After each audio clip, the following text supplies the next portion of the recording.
الحمد لله حمدا يوافي نعمه ويكافئ مزيده والصلاة والسلام على رسوله سيد الصابرين والشاكرين ومن تبعهم بإحسان إلى يوم الدين.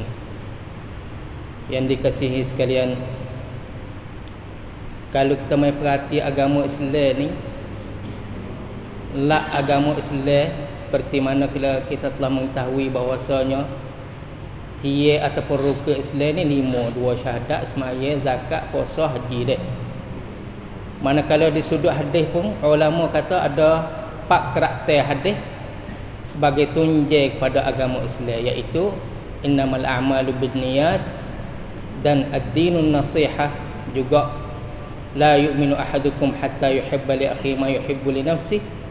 Akhir sekali sebagai tunjang yang keempat, iaitu al-halalu bayyin wal haramu bayyin. 4 karakter hadis ni merupakan ayat atas agama Islam ni yang menitik berat masalah timai rasa. Kalau berlaku kezaliman di atas dunia lalu ni, tak ada kira di mana-mana tempat saja, tak ada kira di mana-mana badai saja, tak ada kira di mana-mana ongkong saja. Jadi kadang-kadang tidak memenuhi tuntut teh. Situlah hasil daripada tak adanya timai rasa sikit sebanyak menyebabkan jadi hara-hara lah di atas muka bumi ni. Kalau kita mai perhati cerita di antara Imam Ahmad dan Imam Syafi'i, selalu Imam Ahmad bin Hanbal dok puji dalam keluarga dia tu mengenai Imam Syafi'i. Masya Allah, Imam Syafi'i begitu dok pujilah. Pada satu malam tu Imam Syafi'i dia jadi tetamu di rumah Imam Ahmad. Imam Ahmad pun cedek keni air, cedek sejadah gapo sikit sebanyak untuk nak sembahyang malam lah. Pas anak dia dok dengar di ayah dia Imam Ahmad mengenai pujian Imam Syafi'i tu, nak perhati tengok sikap dia lah mana. Malam ni nak perhati ayah dia dok puji sau mana orang ni. Perhati sungguh. Perhati nampak tak ada menganyok, tak ada bangun daripada tidur, air le keni pun tak ada cuah, tak ada titik-titik, sejadah pun dok gulung situ lah. Tiba-tiba subuh tu, dekat dengan subuh pergi bagi cerita kepada ayah dia. Hak intak ayah dok puji pada dia tak ada lah mana lah semalam. Jadi tak ada lah mana lah. Lepas tu esok pun ya Imam Ahmad pun ya berasa kata sikit sebanyak nak kena tahulah inja'akum fasikun, seolah-olah kata dah satu lah dah. Tanyalah mana gana leh hinta tak ada boleh bangun, ada kok zara gapo ke jenera lali ke mana. Dia kata dak, saya semalam tu ingat satu hadis yang berbunyi ya Aba Umair ma fa'alan Nughair.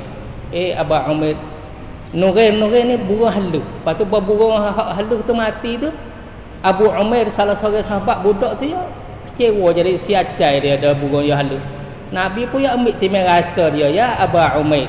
Atau budak halu pun boleh terima kunyah sebagai Allah Subhanahu Rasulullah sallallahu alaihi wasallam aucai dia tu, ya Aba Umair ma fa'alan Nughair. Tino ayat masalah timai rasa. Yang keduanya, satu mauqif, satu sikap Rasulullah sallallahu alaihi wasallam yang bagi habuai kepada orang muhajirin.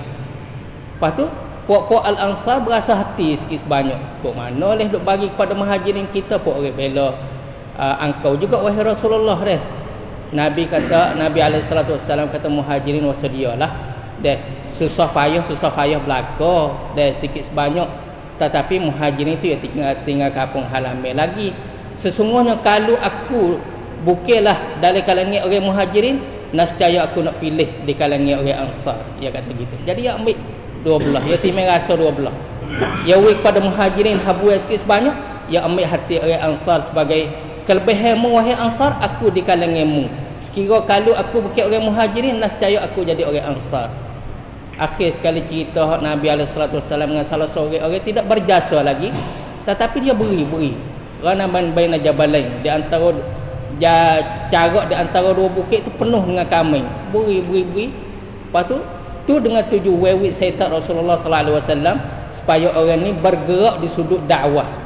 Orang tu pun tu baik dia kelip perakat, tak ada jasa lagi, tapi hasil daripada dia terima kambing tu jadi galak dia.